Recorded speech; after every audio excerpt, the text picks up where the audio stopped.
talk about why modern women are lonelier than ever? Because nobody wants to admit the real reason.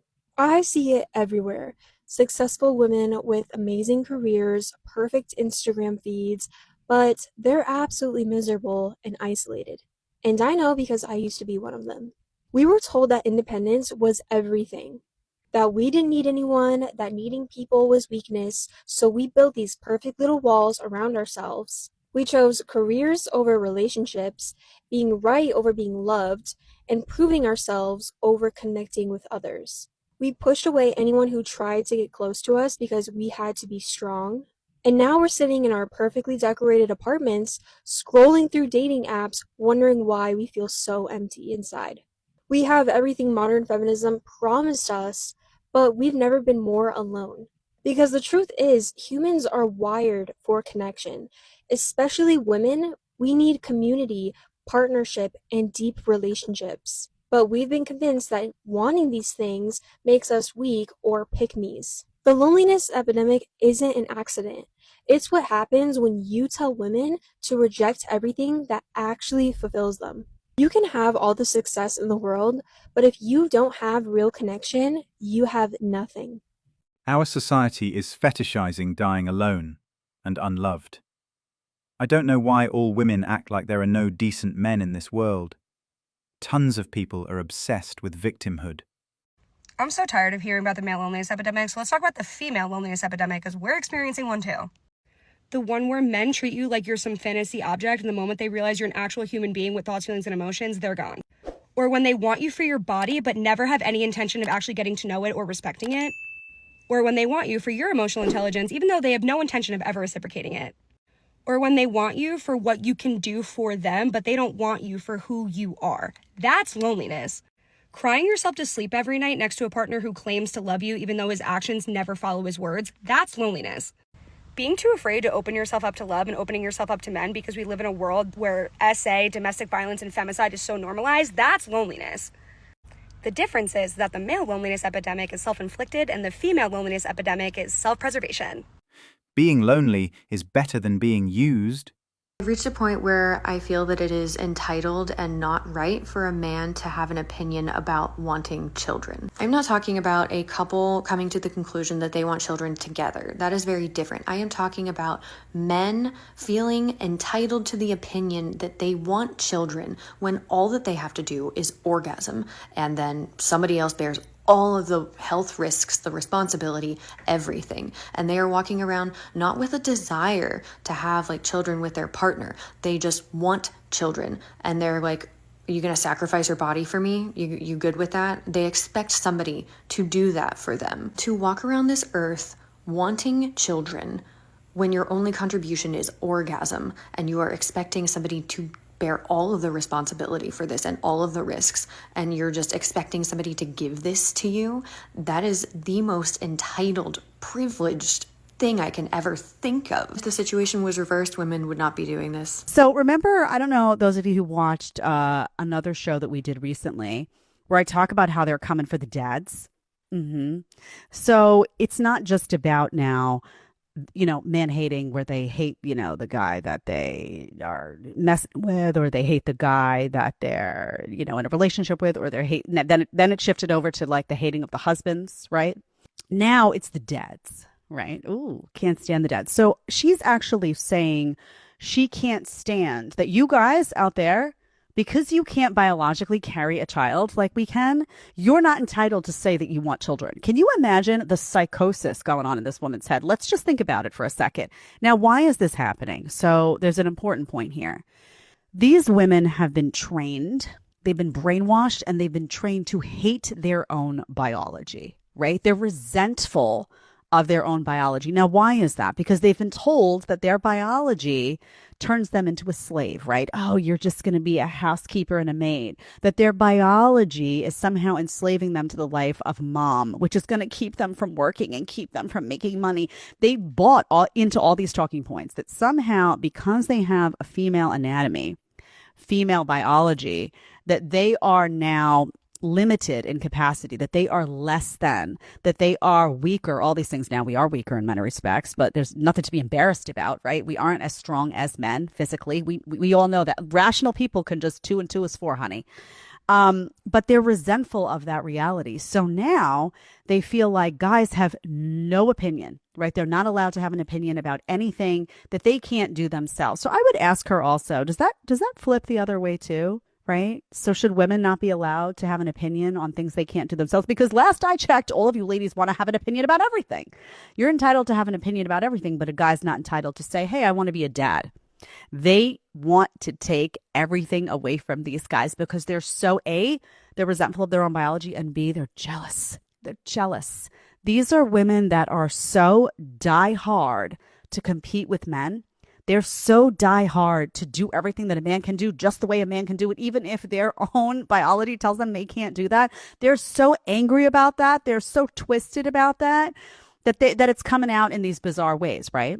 It's almost like the implication is that guys could also carry a child, but are just choosing not to.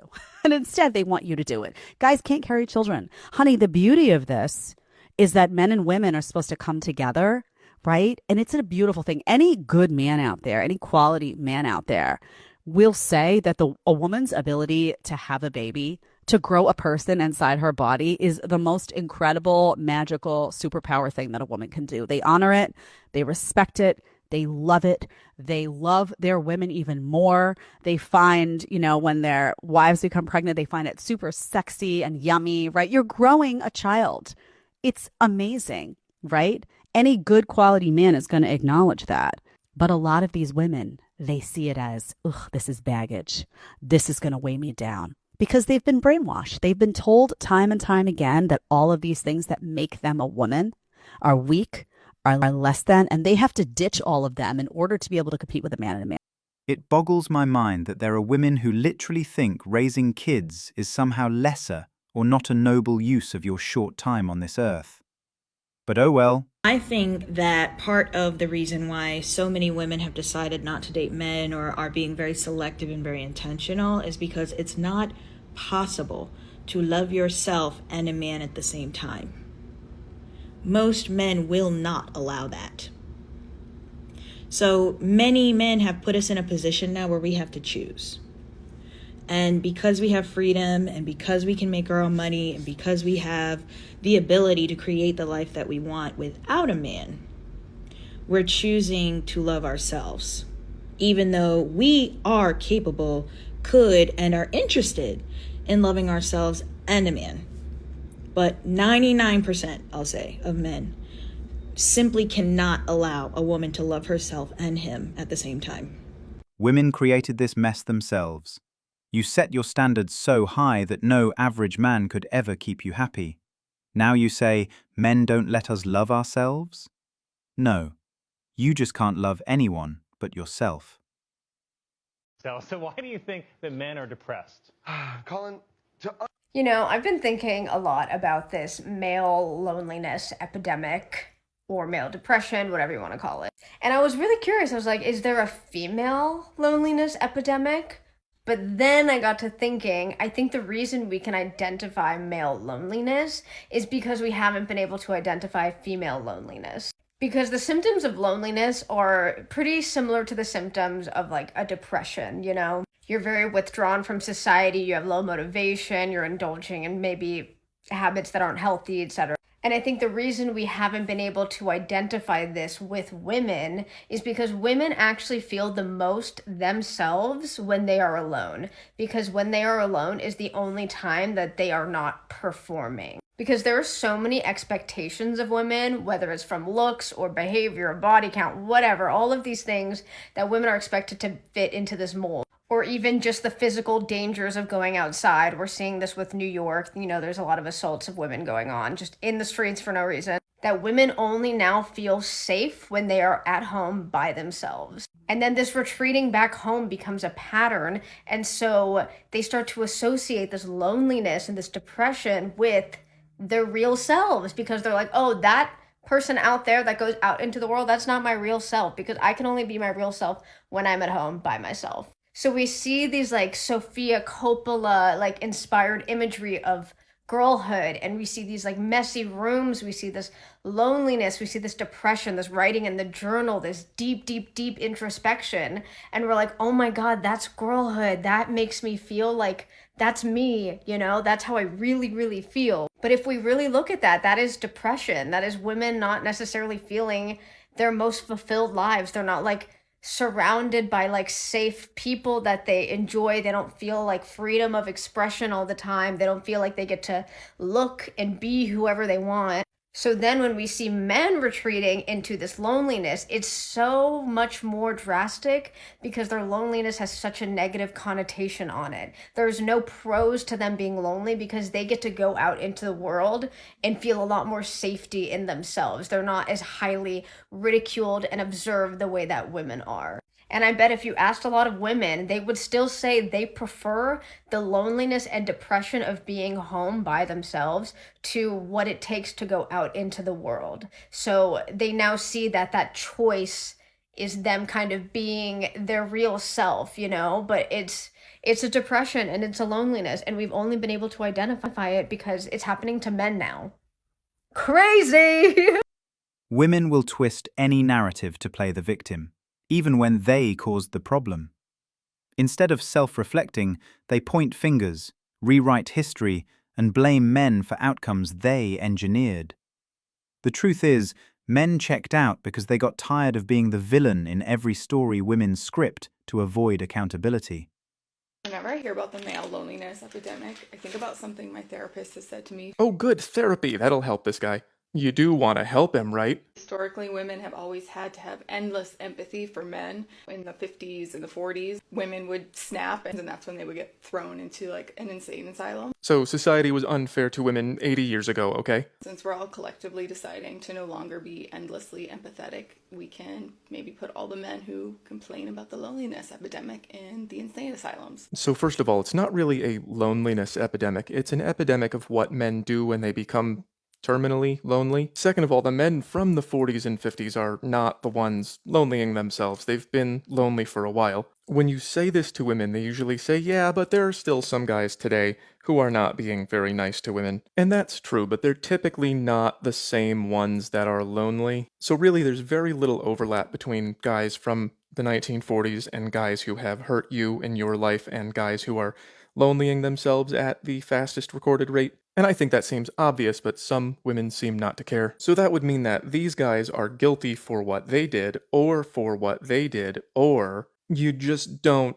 care about them. So if you don't believe in group-based guilt that transcends personal actions and centuries, then this is kind of a bad take. You're kind of saying everyone under here can go be lonely, despite having contributed the least of all men in history to your problems. Just saying. Oh no, it's the consequences of your own actions. This is just women making excuses for staying home. They call it finding themselves or being safe, but really they're avoiding the real world. Men get ghosted, ignored, and done with the games, while women sit in their own little bubble. That's the female loneliness epidemic, self-made and unavoidable. People just love to romanticize being a pretty woman, that life comes so easy for you and you get everything in life that you want, which you certainly can, but it can also be a very lonely life. And also when I'm saying a pretty girl, an attractive person, I'm not only talking about the outside, I'm talking about the inside, how your soul is, how you treat other people. All of these things contribute to being a pretty woman. I want to do a video talking about it and why I think it's really hard for anybody that's attractive, for that matter, to make good relationships. It is very hard, especially in female friendships, to find a good connection that doesn't see you as competition. Naturally, when you're an attractive or pretty woman, your confidence is higher up there. You have a better sense of self compared to most other people. And that can attract some really insecure types of people into your life. When those insecure people come into your life, they try to latch off of that. Whether that's in the form of competition, just trying to one-up you, and even imitating you for that matter. not only for the sole purpose of being attractive, but if you're also an attractive person that has a good heart, a good soul, you're a nice person, you have a high sense of self and confidence, that is intimidating to a lot of people, and a lot of people can grow jealous of that and hate you for it. Our boundaries can be so high, our expectations can be so high that we just don't foresee the point of letting people into our lives that don't meet those expectations. You're not alone. Pretty women are the most lonely. It has nothing to do with the outside. It also has to do with the inside. But if you have both, live a very good life, and everything that you give out to the world will come back to you. So, She's actually right for once. It's not men making pretty women lonely, it's other women. Jealous, insecure, competitive women who can't stand to see someone shine brighter than them.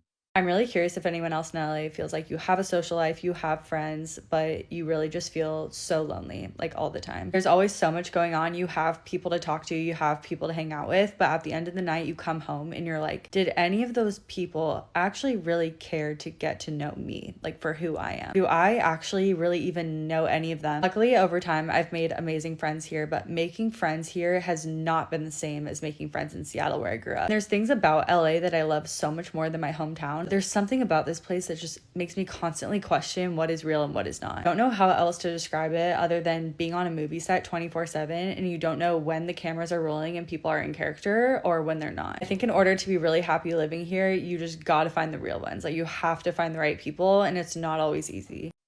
This is exactly what the female loneliness epidemic looks like. Women chasing fantasy over reality. LA is full of people performing instead of living, pretending they're fulfilled while dying for real connection. The grass isn't greener, it's dry and fake. When women don't have a romantic relationship, oftentimes pour a lot of that energy back into their friend network and their professional lives. I'm fuming. I'm on fire.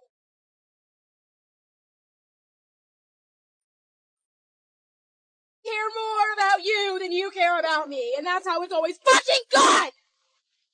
I'm tired of it! When women don't have a romantic relationship, oftentimes pour a lot of that energy back into their friend network and their professional lives. I'm angry! I'm tired of feeling so much! I'm tired of being in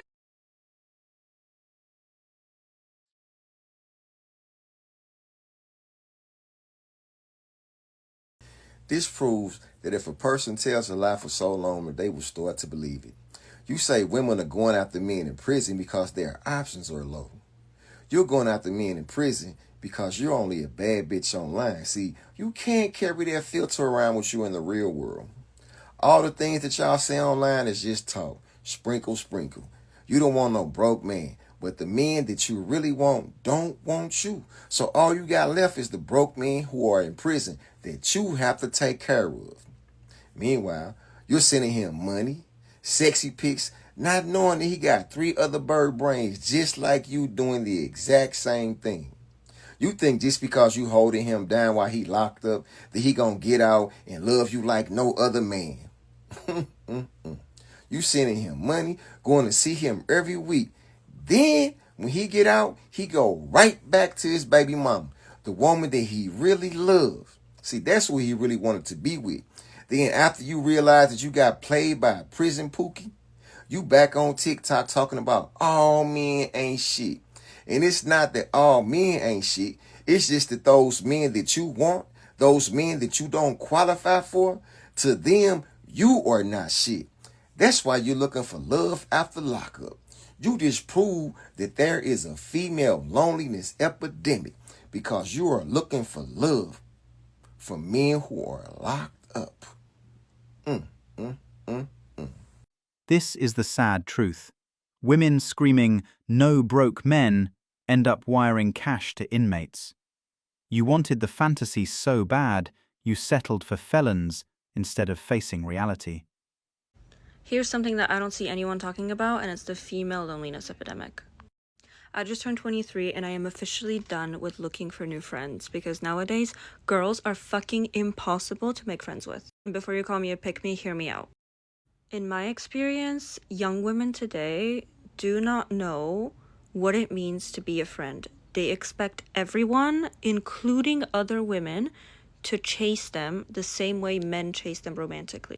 It's always me texting first, it's always me making plans, it's always me arranging reservations to make hangouts happen, only to be told the day of that like, oh, something came up, / they straight up admit that they forgot. And they're like, oh, I'm so sorry, girl. And their I'm so sorries are never followed up by, let me make it up to you, how about we do this or this instead. It's always just, I'm so sorry, blank. All these girls want to do is just be Instagram mutuals. They want to like your posts, they want you to like theirs, they want to swipe up on your story. They want like little crumbs of your attention, but they are not actually looking for like a real life friend with like substance and value. And I don't know if any of you have ever used Bumble BFF, but like don't. It is a bigger waste of time than like actual dating apps for like meeting men. And I've had a handful bad experiences on there, but I'll just tell you about like the 2 most recent ones. So it's this girl, we match, we talk a little bit on Instagram. I see we have a couple like hobbies in common. It's going well. We arrange to meet for a drink. And so we go, we have a drink together. It was like, I think like after work for me. So I was like really tired. It was only like 2 hours and then we went home. We both agreed that it like went really well, and I was convinced that we were gonna see each other again. I had to chase this girl for months to meet up again, and it wasn't me not getting the hint, mind you, because she was still texting me every day. She's like, I want to see you so bad, I want to see you so bad, but something keeps coming up. Oh my god, I'm in college, it's so busy, blah blah blah. And like at the time I was working part-time, so like I objectively had like more free time than her, so whatever, okay, sure. I kept like sending her like invites to like different events, like ads I see on Instagram, like blank event on this date at this time, and it was always like, oh, I can't, oh this, oh that, I'm sorry, I've got this going on, blah blah blah, never offering like anything on her end. I remember the month of March rolled around and she goes, okay girl, I'm just gonna be straight up with you. I cannot meet you all month in March because it's exam season. First of all, I'm so fucking sick of hearing this shit that it's like exams. It's exams all the time. Like right now I'm like doing a gap year, so I'm working and like all my friends are like my age, college age, and they always have fucking exams all the time. And it's like, I'm sorry, but I don't know, maybe I just like, you know, I'm a business major and like we're stereotyped for like having easy majors, but that's not how exams work. The way exams work is you start like a semester and you have class, and then there's like midterms for like 3 days. You do the midterms and then you go back to class. There's no month full of exams. But whatever, I'm like, okay, fine. I do not bother her all March. April rolls around. On April 1st, I literally sent her an event, like a clubbing thing, restaurant, activity. I don't remember, some bullshit I saw on TikTok. And the date was like April 5th. She's like, oh, sorry, I can't make it. Okay. I wait a couple more days, say it's like April 4th, and I sent her like an event on April 30th. So like at the end of the month. She's like, oh my god, I have plans that day, I'm so sorry. I was like, you know what? Okay, girl. Okay. And I just stopped trying. I waited for her to send me something, offer me anything, make any sort of plans, and she just never did. And I just stopped like replying to her, like sending me random reels and like random bullshit. This video shows exactly what's wrong with modern women. All talk, no effort. They want attention, not connection. If they can't even be real friends to each other, how the hell are men supposed to trust them in relationships? Men aren't bitter, they're just tired of wasting energy on people who only care about themselves. It's pretty wild to say this, but female loneliness epidemic is true. It's happening. If we have problems, so do you. They don't have no relationships with men, you're just fucking sucking. Because now, simps are starting to decline. I'm not saying they're not out there, but the way they operate is changing. The light bulb is starting to click. Oh, I'm going to do all these things for a woman that doesn't even give me sex, doesn't listen to me, doesn't really want anything to do with me outside of what I'm willing to give her. So you're trading your resources, effort, and all the things you do for just her time without even the benefits? That's stupid. So they're waking up, which is causing women to remain single. With this being said, promiscuity has ruined a lot of the pros of being in a relationship. We all know sex is the most valuable thing a woman can offer in a relationship, outside of her services, if you know what I mean. Catering, rubbing your feet, making your meals, doing your laundry, doing chores, okay? Looking out after you, not wasting your time. So now we are all essentially single. If you're not in a relationship at this present moment, 5 years to a decade plus, most likely you are going to remain single. That's the truth. Because think about it like this. They meet one guy, that doesn't go anywhere. They meet another guy, then they're meeting multiple men at the same time. Some women are going to sex parties. Some women are doing the most chaotic things in their lives while they're single. That's obviously fucking the mind, which is why a lot of women have therapists. If you guys haven't noticed, women are on meds, they have a lot of therapists, and that's not helping. They're still in the same position. What's the point of having these aids if your mind is rotten to the core? Doesn't work. But anyways, guys, let me know your experiences down below. And the loneliness epidemic is here. I'm either getting rejected or friend-zoned, so I stopped chasing and started focusing on myself. Thanks for watching Manhood. If you want access to exclusive episodes and want to support the channel, hit that join button and become a member. Don't forget to like, subscribe, and share this video if it hit home. Drop your stories and thoughts in the comments. We read everyone. See you tomorrow.